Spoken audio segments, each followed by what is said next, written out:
जल को संजोकर रखना बेहद जरूरी है। जल को बचाने के लिए सरकारें तमाम तरह के जतन करती हैं। हरियाणा सरकार भी जल संरक्षण करने के लिए लगातार कोशिशें कर रही है और इसके सकारात्मक परिणाम भी सामने आ रहे हैं। हरियाणा सरकार की ओर से मेरा पानी मेरा विरासत योजना लाई गई। इस योजना के जरिए अमूल धरोहर को संजोने की कवायद चल पड़ी है और इसका नाम है पानी। जल ये सिर्फ एक शब्द ही नहीं, बल्कि प्रकृति का वो अनमोल उपहार है जिसके भीतर तमाम उम्मीदें समाई हैं। जल है तो कल है का नारा काफी पुराना है। बस इस विरासत को संजो कर रखने की जिम्मेदारी हम सबकी है। हरियाणा के मुख्यमंत्री मनोहर लाल ने चंडीगढ़ में ऑडियो कॉन्फ्रेंस के जरिए मेरा पानी मेरी विरासत योजना के लाभार्थियों से संवाद किया। इसके साथ ही उन्होंने लोगों से जल को संरक्षित करने का आह्वान किया है। हरियाणा के मुख्यमंत्री मनोहर लाल ने जल संरक्षण में योगदान देने वाले किसानों को अमृत क्रांतिकारी मित्र की उपाधि दी है, जिसके बाद उन्होंने कहा कि धरती को जल संकट से बचाने की दिशा में सरकार कई काम कर रही है। इसमें सभी लोगों को साथ देना चाहिए। उन्होंने भूमिगत जल की मानव शरीर में खून से तुलना करते हुए कहा कि धरती पर जीव और प्रकृति के बने रहने के लिए जल अति आवश्यक है। अमृत क्रांति जिसमें जल को कैसे बचाया जाए, इस क्रांति में आप सब लोगों ने भी भाग लिया है।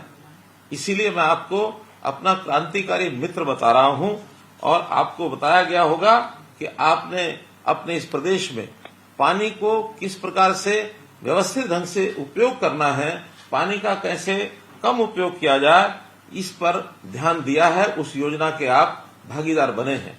हरियाणा में कई किसान ऐसे हैं जो लाखों गैलन पानी की बचत कर रहे हैं। ऐसे जागरूक किसानों को मनोहर लाल ने संदेश दिया और तो और उनकी सराहना करते हुए कहा कि वर्तमान समय में कई नदियां सूख रही है और भूमिगत जल भी समाप्ति की ओर है। हरियाणा में भी भूजल स्तर लगातार गिरने से 36 ब्लॉक ब्लैक जोन में आ गए हैं। उन्होंने बताया कि हरियाणा जल संसाधन प्राधिकरण ने भूजल उपलब्धता की ग्रामवार रिपोर्ट तैयार की है। ये रिपोर्ट दर्शाती है कि प्रदेश के कुल 7,287 गाँव में से 3,041 गाँव पानी की कमी का सामना कर रहे हैं। इनमें से 1,948 गाँव में भूजल गंभीर स्तर तक नीचे चला गया है। जल की कमी इसी तरह बढ़ती रही तो अन्न उपजाना तो दूर, पीने के लिए पानी भी नहीं बचेगा और आने वाले पीढ़ियों को भयंकर सूखे की स्थिति का सामना करना पड़ेगा। मुख्यमंत्री ने कहा कि इस अनूठी योजना मेरा पानी मेरी विरासत का शुभारंभ 6 मई 2020 को किया गया था। हम हमेशा अपनी जमीन को बचाने का काम करते हैं, इकट्ठा करने का काम करते हैं, सपने लेते हैं कि हमारे बाद हमारे बच्चों के वो जमीन काम आएगी, वो जमीन हमारी जायदाद है और उस जमीन को हम अपनी विरासत मानते हैं। लेकिन भूलिए मत कि जमीन के साथ पानी ये भी हमारी विरासत है। अगर पानी के बिना जमीन हमने दी तो उसका कोई उपयोग नहीं हो पाएगा। इसलिए हमने इस कार्यक्रम को शुरू किया जिसका नाम दिया हमने मेरा पानी मेरी विरासत। और मेरा पानी मेरी विरासत के अंतर्गत जो योजना बनाई गई वो यही बनाई गई है कि हम कैसे इस पानी का उपयोग, इसका प्रबंधन ये हम कैसे ठीक करें।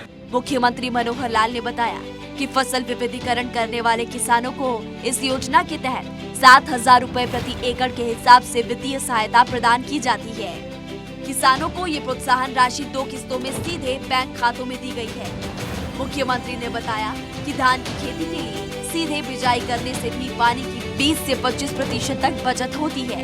इसीलिए सरकार ने धान की सीधी बिजाई हेतु 4,000 रुपए प्रति एकड़ की दर से वित्तीय सहायता देने का प्रावधान किया है। उन्होंने उन किसानों का धन्यवाद किया जिन्होंने खरीफ 2022 में 72,000 एकड़ क्षेत्र में धान की सीधी बुआई करके 31,500 करोड़ लीटर पानी की बचत की। उन किसानों को 29 करोड़ 16 लाख रुपए की राशि प्रदान की गई है। मुख्यमंत्री ने कहा कि जिन खड्डों में भूजल स्तर नीचे चला गया है वहां धान की जगह बाकी फसलें उगाने वाले किसान अगर बूंद बूंद सिंचाई प्रणाली को अपनाते हैं तो उन्हें सूक्ष्म सिंचाई पद्धतियों की स्थापना के लिए 85% सब्सिडी दी जाती है। मुख्यमंत्री ने कहा कि पानी की हवा में वाष्पीकरण और भूमि में रिसाव को रोकने के लिए भूमिगत पाइपलाइन स्कीम के तहत नालों के स्थान पर पाइपलाइनें बिछाई जाती है। इस योजना में किसानों को 10,000 रुपए प्रति एकड़, अधिकतम 60,000 रुपए प्रति किसान अनुदान राशि दी जा रही है। इस योजना के तहत अब तक 1,957 किसानों को 8 करोड़ 34 लाख रुपए की राशि अनुदान के रूप में दी गई है। सरकार ने अगले 3 वर्षों में सूक्ष्म सिंचाई प्रणाली से गन्ने की खेती के तहत 2 लाख एकड़ क्षेत्र को कवर करने का टारगेट रखा है। मुख्यमंत्री ने किसानों को जानकारी दी है कि प्रदेश के 14 जिलों के 36 चिन्हित खंडों में पानी की कमी वाले क्षेत्रों में भूजल सुधार के लिए अटल भूजल योजना शुरू की गई है। उन्होंने कहा कि मेरा पानी मेरी विरासत योजना के तहत भी भूमिगत जल स्तर को ऊंचा उठाने पर काम चल रहा है। इसके लिए प्रदेश के 8 डार्क जोन घोषित खंडों में 1000 रिचार्ज कुओं का निर्माण कार्य प्रगति पर है। इसी प्रकार से प्रदेश में 86 रेन वाटर हार्वेस्टिंग ढांचे बनाए गए हैं। कृष्णावती नदी और मसानी बैराज में रिचार्जिंग के लिए पानी छोड़ा जा रहा है। जल का संरक्षण बेहद जरूरी है।